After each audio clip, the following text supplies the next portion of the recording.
नमस्कार दोस्तों, आज के इस वीडियो में हम आपको देव उठनी एकादशी की तिथि और मुहूर्त के बारे में बताएंगे। देव उठनी एकादशी या प्रमोदनी एकादशी दीपावली के बाद कार्तिक महीने की शुक्ल पक्ष की एकादशी तिथि को आती है। मान्यता है कि देव उठनी एकादशी के दिन भगवान विष्णु क्षीर सागर में 4 महीने की शयन के बाद जागे थे। भगवान विष्णु के शयन काल के 4 महीनों में कोई भी मांगलिक कार्यक्रम नहीं किया जाता, इसलिए देव उठनी एकादशी पर श्री हरि के जगने के बाद मांगलिक कार्यक्रम शुरू हो जाते हैं। इस एकादशी के दिन जो लोग उपवास रखते हैं और सच्चे मन से भगवान विष्णु की पूजा करते हैं, उनके जीवन में अच्छी सुख समृद्धि प्राप्त होती है। इस दिन भगवान विष्णु को पीले पुष्प, पीले वस्त्र और हल्दी मिला हुआ जल अर्पित करने से हर मनोकामना पूरी होती है। इस दिन शाम को तुलसी पूजन या तुलसी विवाह किया जाता है, जिसका फल कन्यादान के बराबर महापुण्य की प्राप्ति होती है और मनुष्य वैकुंठ लोक को प्राप्त करता है। आइए जानते हैं इस साल देव उठनी एकादशी की शुभ तिथि और मुहूर्त के बारे में।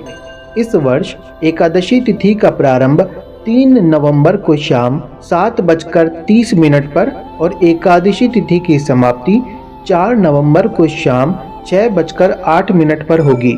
इसलिए सूर्योदय में एकादशी 4 नवंबर को होने के कारण देव उठनी एकादशी का व्रत 4 नवंबर को रखा जाएगा। अगर देव उठनी एकादशी के दिन आप तुलसी विवाह करते हैं तो 4 नवंबर को प्रदोष काल में आप तुलसी विवाह कर सकते हैं। देव उठनी एकादशी का पारण अगले दिन द्वादशी तिथि को 5 नवंबर को सूर्य उदय के बाद किया जाता है। अलग अलग जगहों पर पारण का समय आप स्क्रीन पर देख सकते हैं। आइए जानते हैं देव उठनी एकादशी की पूजा के बारे में।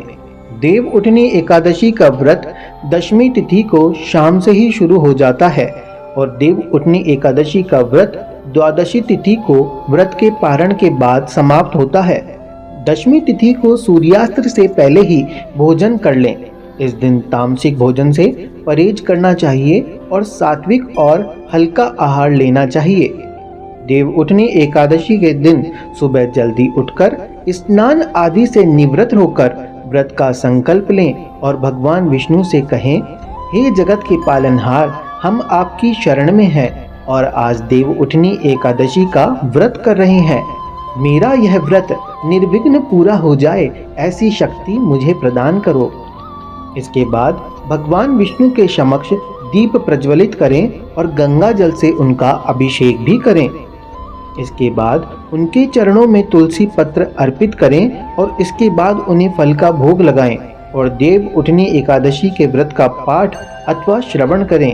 इसके बाद अंत में आरती कर शाम को तुलसी के पौधे के समक्ष घी का दीपक जलाएं और अगर तुलसी विवाह करते हैं तो पूरे विधि विधान से तुलसी और सालग्राम जी का विवाह संपन्न करें। अगले दिन द्वादशी को स्नान करके भगवान विष्णु की पूजा करके ब्राह्मणों को भोजन कराकर उन्हें यथाशक्ति दान दक्षिणा दें। इसके बाद शुभ मुहूर्त में व्रत का पारण करें। पारण के भोजन में प्याज और लहसुन का प्रयोग बिल्कुल भी ना करें। पारण में चावल अवश्य लें। पारण में आंवला भी ले सकते हैं, इससे सुख समृद्धि की प्राप्ति होती है।